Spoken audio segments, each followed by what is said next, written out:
Greetings, fellow cooks. Marcelino Berni from Dr. Flavor.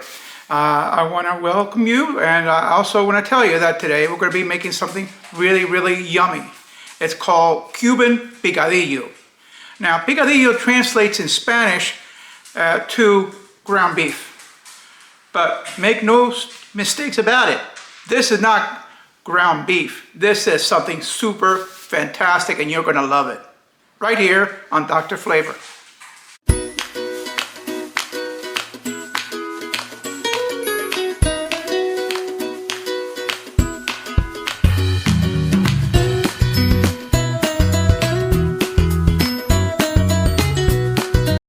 So here are the ingredients.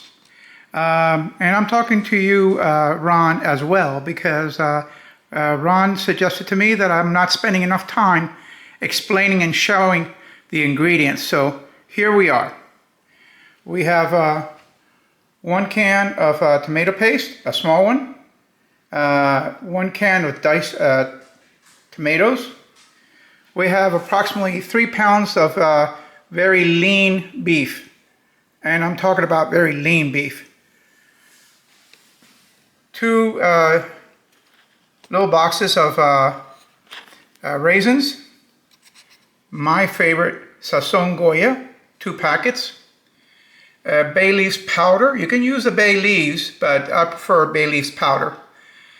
Black pepper, cumin, my favorite of all, Sazon Completo from Badias. We have a large, fine diced onion, about 1.5 cups of sweet peppers. We have finely chopped fresh garlic. And I want you to understand, I'm using fresh garlic in this one rather than the ground or chopped canned or jarred garlic, because the flavor is going to be very important for this one. And since there's going to be very little liquids, it's going to be very important for us to use fresh product. And this is oregano, right out from our garden. Did I mention the avocado oil or olive oil? And those are the ingredients. So here we are, folks. We're using the side burner for my Weber grill. And when I have an opportunity to cook outside, I always take advantage of that. So I'm going to have about a third of a cup of avocado oil. I'm choosing avocado oil because I can fry with it and I don't have to worry about the smoke temperature. So we're going to, at this point, start putting in the equivalent of Sofrito. So we have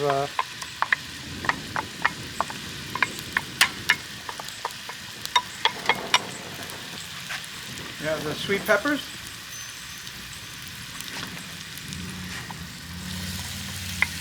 We have the onions.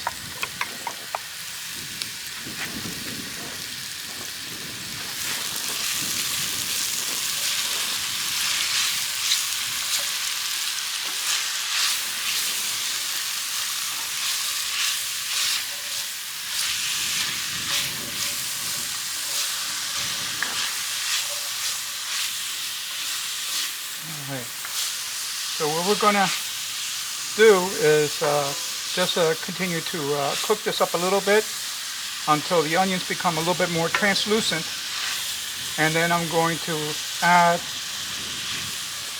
some of the other ingredients, and then will be the beef.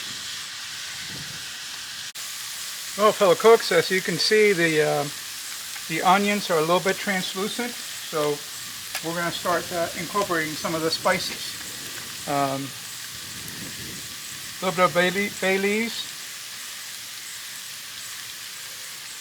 about a 1/4 teaspoon. We're going to add, at this point, Sazon completo, about 1/2 teaspoon.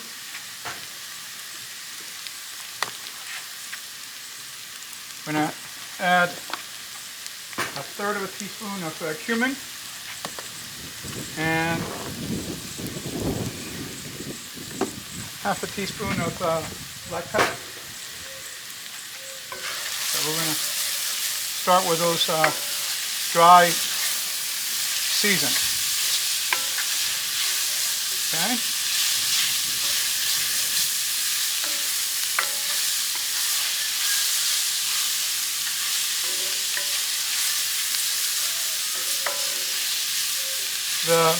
The fresh ingredients that we like to incorporate, like the oregano and the garlic, I'm going to add later on because I don't want to mess with the freshness. All right. So at this point, we're going to go ahead and add the meat. And we're going to start breaking it up. And this is very lean beef, okay? Because the reason why I'm doing that is because picadillo you have to respect. It is not just ground beef. It is a very important staple in Cuban cuisine. It's not eaten by itself. It's always accompanied by something else. Black beans and rice, brown rice, white rice,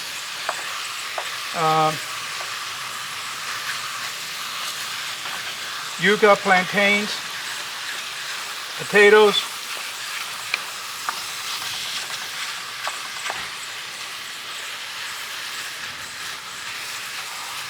and we'll talk a little bit more about that. Okay, so the picadillo is cooking very nicely. You see color, you see the onions and the orange and red sweet peppers. So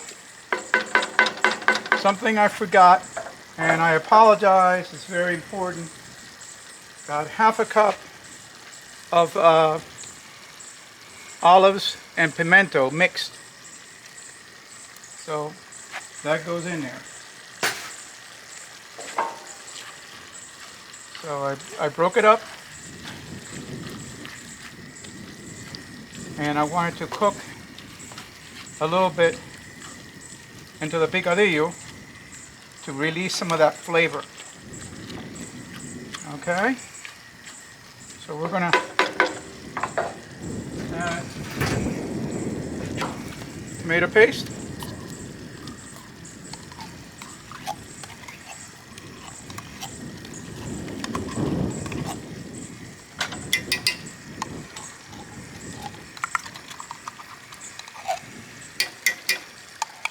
About a can tomato paste. I drained some of the tomatoes because I don't want to add any more fluid into this picadillo. I'm not covering it up because I want the water to escape.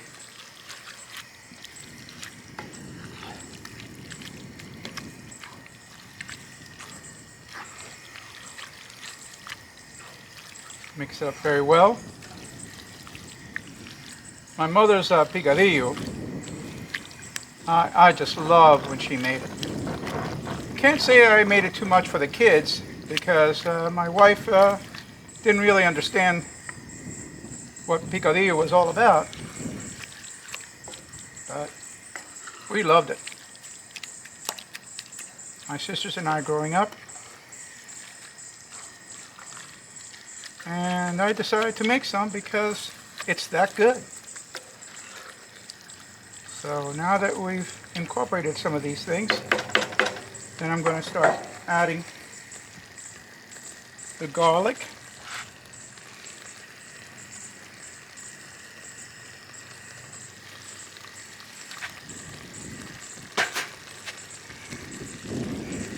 The oregano.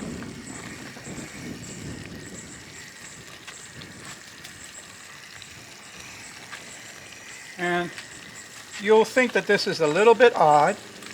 I understand. But raisins.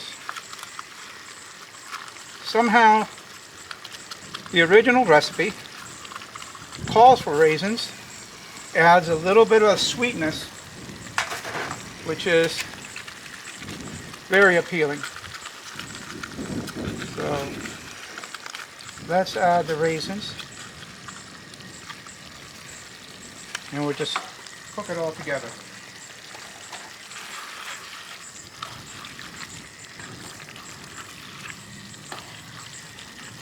So we got a little bit of the tangy from the olives. We got a little bit of the sweetness from the sweet onions and from the raisins.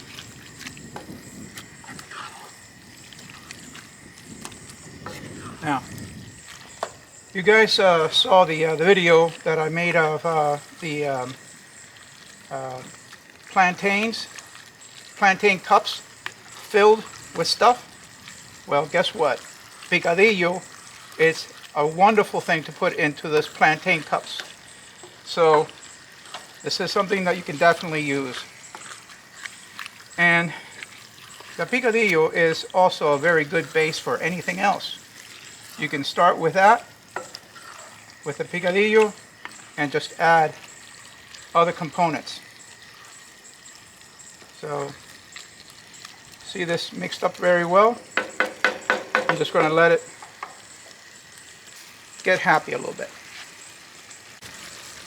Okay, so the last thing that we're going to do, that we're going to add here, is the Sazon Goya. We're going to put in 2 packets of Sazon Goya. Oops.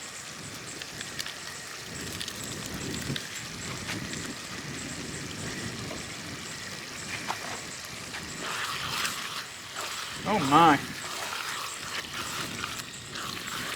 So you see that orange coming through right now.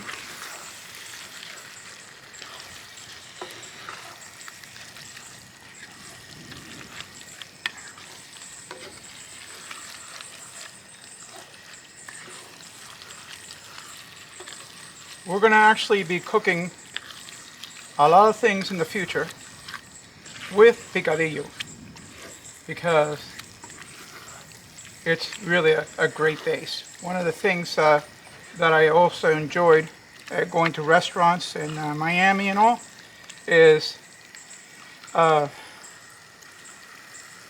potatoes filled with picadillo. Really, really tasty.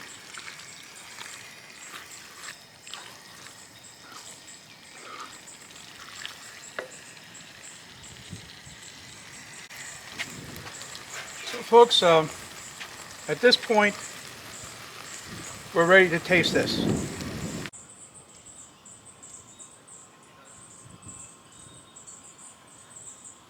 Fantastic. What presentation. It's absolutely delicious looking.